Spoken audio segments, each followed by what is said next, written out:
Chapter 1। अनजान सुबह। सुबह की हल्की धूप रूहानी के चेहरे पर पड़ी और वो अचानक नींद से जाग गई। आंखें खुलते ही उसका दिल जोर से धड़क उठा। ये उसका रूम नहीं था। रूहानी घबराकर साइड में मुड़ी और उसकी सांसें थम गई।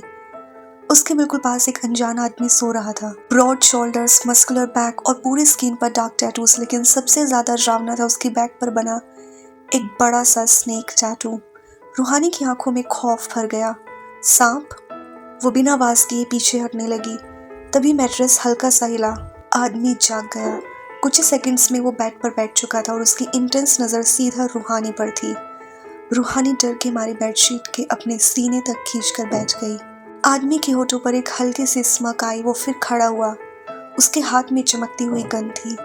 रूहानी का दिल जैसे एक पल के लिए रुक गया, लेकिन आदमी ने कुछ नहीं कहा, बस उसे गहरी नजर से देखा और रूम से बाहर चला गया। दरवाजा बंद हो गया। रूहानी वहीं बैठी कांपती रही। उसका दिमाग में सिर्फ एक सवाल था, मैं यहाँ कैसे आई? और वो आदमी कौन था? उसे क्या पता था उस अजनबी से उसकी मुलाकात सिर्फ एक रात की नहीं थी। घर में रुद्र डाइनिंग टेबल पर बैठा था। उसकी उंगलियां टेबल के किनारे को कसकर पकड़े हुए थी और चेहरे पर साफ गुस्सा था। उसकी पत्नी काव्या पास ही खड़ी बेचैनी से उसे देख रही थी। रूहानी अब तक घर नहीं आई? रुद्र ने ठंडी सख्त आवाज में पूछा। काव्या एक पल को घबरा गई। नहीं, लेकिन रुद्र, तुम्हें इतना परेशान होने की जरूरत नहीं है। मैं परेशान ना हूं। रुद्र की आवाज अचानक तेज हो गई। मेरी बहन कल रात से घर नहीं आई और तुम मुझे कह रही हो कि मैं परेशान ना हूं? काव्या तुरंत चुप हो गई। रुद्र एक सख्त पुलिस ऑफिसर था। घर में वो केयरिंग भाई और पति था, लेकिन जब उसका ऑफिसर वाला रूप सामने आता तो उसके सामने खड़े होने वाले हर इंसान की हिम्मत जवाब दे देती। काव्या ने धीरे से कहा, वो अपनी फ्रेंड की बर्थडे पार्टी में गई थी, कह रही थी रात वहीं रुकेगी। फोन करो उसे और कहना मेरी ड्यूटी पर जाने से पहले घर आ जाए। मुझे कोई एक्सक्यूज नहीं चाहिए। काव्या ने तुरंत फोन उठाया और रूहानी को कॉल कर दिया। एक रिंग के बाद ही फोन उठ गया। रूहानी, तुम कहाँ हो? काव्या ने घबराहट में पूछा। तुम्हारा भाई बहुत गुस्से में है। कल रात तो मैंने किसी तरह संभाल लिया, लेकिन अब नहीं संभाल पाऊंगी। तुम बस जल्दी घर आ जाओ। भाभी, इतनी टेंशन मत लो, मैं बस आ रही हूँ। 10 मिनट बाद घर का दरवाजा खुला। रूहानी तेज कदमों से बाहर आई, लेकिन हॉलवे में पहुंचते ही उसके कदम रुक गए। सामने रुद्र खड़ा था, हाथ पॉकेट्स में, चेहरा सख्त और आंखें सीधा रूहानी पर टिकी हुई। काव्या उसके पीछे खड़ी बेचैनी से अपना होठ दबा रही थी। Eyes on me. रुद्र की आवाज ने पूरे घर की खामोशी तोड़ दी। रूहानी ने धीरे से नजरें उठाई। रुद्र उसकी तरफ बढ़ने लगा। लगता है तुम्हारे पैर चलने में थक गए हैं, उसने कोल्ड आवाज में कहा। तो मैं तुम्हारे और करीब आ जाता हूँ। रूहानी का दिल जोर जोर से धड़कने लगा। रुद्र उसके बिल्कुल सामने रुक गया। कल रात कहाँ थी? एक पल के लिए रूहानी के दिमाग में वो अनजान कमरा, वो टैटूड आदमी और उसकी कोल्ड आंखें फ्लैश हुई, लेकिन वो सच नहीं बता सकती थी। फ्रेंड के घर, उसने नजरें चुराते हुए कहा। काव्या भाभी को बताया था वो बीमार थी, इसलिए मैं वहीं रुक गई। रुद्र की आंखें सिकुड़ गई। उसे यकीन नहीं हुआ, लेकिन उसने और सवाल नहीं किया। ये पहली और आखिरी बार है जब तुम रात भर घर से बाहर रही हो। दोबारा ऐसा हुआ तो मैं बिल्कुल बर्दाश्त नहीं करूंगा, समझे? रूहानी ने चुपचाप सिर हिला दिया। कुछ देर बाद रुद्र ऑफिस के लिए निकल गया। दरवाजा बंद होते ही रूहानी ने गहरी सांस ली और सोफा पर गिर गई। थैंक यू भाभी। काव्या ने उसे घूर कर देखा। रूहानी, तुम एक दिन मुझे जरूर मरवाओगी। तुम जानती हो ना रुद्र कितना गुस्सा करते हैं, फिर भी तुम वही करती हो जो वो मना करते हैं। रूहानी ने मासूम सा चेहरा बनाया। मैंने क्या किया? जैसे तुम्हें पता ही नहीं। रूहानी सोफा पर आराम से लेट गई और मुस्कुराते हुए बोली, अच्छा ठीक है, मुझे सोने दो। काव्या ने शक भरी नजर से उसे देखा। वैसे कल रात तुमने ऐसा क्या किया जो तुम इतनी थकी हुई हो? रूहानी के होठों पर शरारती मुस्कान आ गई। एक मिस्टीरियस आदमी के साथ रात गुजारी। काव्या की आंखें फैल गई। रूहानी तुरंत हंस पड़ी। अरे मजाक कर रही हूँ, पार्टी में पूरी रात डांस किया था। वो तुरंत अपने कमरे की तरफ भाग गई, लेकिन जैसे ही दरवाजा बंद हुआ उसकी मुस्कान गायब हो गई। बेड पर लेटकर उसने आंखें बंद कर ली और फिर वही चेहरा उसकी आंखों के सामने आ गया। वो अनजान आदमी, उसकी टैटूड बैक और उसकी वो खतरनाक कोल्ड आंखें। रूहानी ने आंखें जोर से बंद कर ली। कुछ राज ऐसे होते हैं जिन्हें इंसान दुनिया से तो छुपा लेता है, लेकिन खुद से नहीं। चैप्टर 2। रूहानी का राज। पिछले 4 महीने रूहानी की जिंदगी बिल्कुल बदल चुकी थी। उस दिन प्रेगनेंसी किट पर 2 लाइंस देखने के बाद उसके पैरों तले जमीन खिसक गई थी। वो प्रेग्नेंट थी, लेकिन उसके बच्चे का बाप एक ऐसा आदमी था जिसका नाम तक वो नहीं जानती थी। वही मिस्टीरियस आदमी जिसके साथ गुजारी वो एक रात अब उसकी जिंदगी का सबसे बड़ा राज बन चुकी थी। रूहानी ने किसी को कुछ नहीं बताया, न काव्या को न रुद्र को। उससे सबसे ज्यादा डर अपने भाई रुद्र से लगता था। वो जानती थी अगर उसे सच पता चला तो वो क्या करेगा।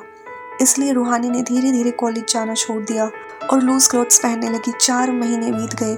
प्रेगनेंसी के साथ उसकी वीकनेस भी बढ़ती जा रही थी, लेकिन डॉक्टर के पास जाने की हिम्मत उसमें नहीं थी। काव्या को उसके बदलते बिहेवियर पर शक जरूर था, लेकिन रूहानी हर बार कोई ना कोई बहाना बना देती। रुद्र अपनी पुलिस ड्यूटी और माफिया इन्वेस्टिगेशन में इतना बिजी था कि उसे घर के अंदर चल रहे तूफान का जरा भी अंदाजा नहीं था। एक दिन काव्या स्कूल से घर लौटी। पूरा दिन बच्चों को पढ़ाने के बाद वो थक चुकी थी, लेकिन रूहानी को देखने के लिए सीधा उसके कमरे में चली गई। दरवाजा खुलते ही उसकी नजर बेड पर पड़ी। रूहानी सुबह से जिस तरह लेटी थी अब भी बिल्कुल वैसे ही लेटी हुई थी। काव्या उसके पास बैठी। रूहानी उठ जाओ, कब से सो रही हो? कोई जवाब नहीं आया। काव्या ने उसका कंधा हिलाया, रूहानी।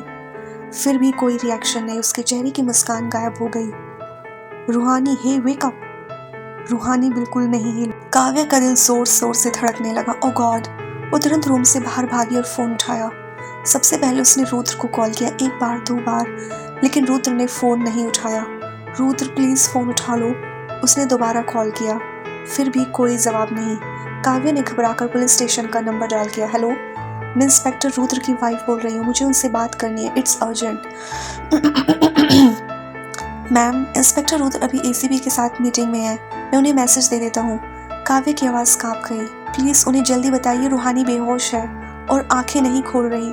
डोंट वरी मैम, मैं उन्हें इमीडिएटली इन्फॉर्म करता हूँ, प्लीज़ जल्दी की। कॉल कट करने के बाद काव्या वापस रूहानी के पास भागी। उसने रूहानी का हाथ अपने हाथ में ले लिया। रूहानी प्लीज़ आंखें खोलो, मुझे डराओ मत। उसकी आंखों में आंसू आ गए। बस एक बार उठ जाओ प्लीज़। वहीं दूसरी तरफ रुद्र एसीपी के ऑफिस में खड़ा था। एसीपी ने फाइल टेबल पर रखते हुए कहा, रुद्र, तुम्हें समझना होगा कि माफिया के खिलाफ इन्वेस्टिगेशन करना इतना सिंपल नहीं है। रुद्र ने सीधा जवाब दिया, सर मुझे पता है, लेकिन इसका मतलब ये नहीं कि हम कुछ करें ही नहीं।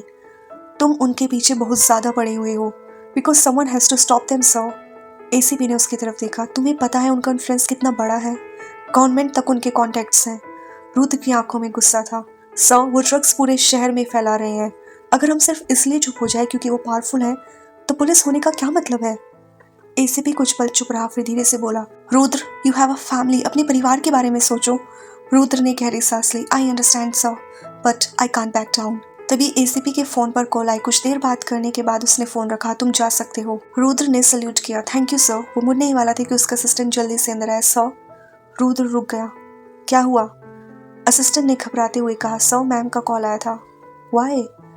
Your sister is unconscious. Ma'am कह रही थी कि वो उठ नहीं रही। रुद्र का चेहरा एक पल में बदल गया। क्या? जी सर, मैम ने कहा कि आप तुरंत घर आएं। रुद्र ने तुरंत अपना फोन निकाला। स्क्रीन पर काव्या की मल्टीपल मिस कॉल्स देखकर उसकी आंखों में टेंशन आ गई।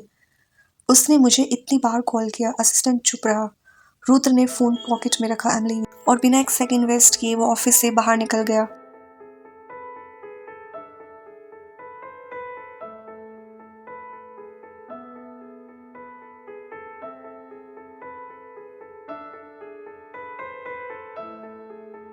रुद्र के ऑफिस निकलते ही एसीपी कुछ देर तक खामोशी से दरवाजे को देखता रहा।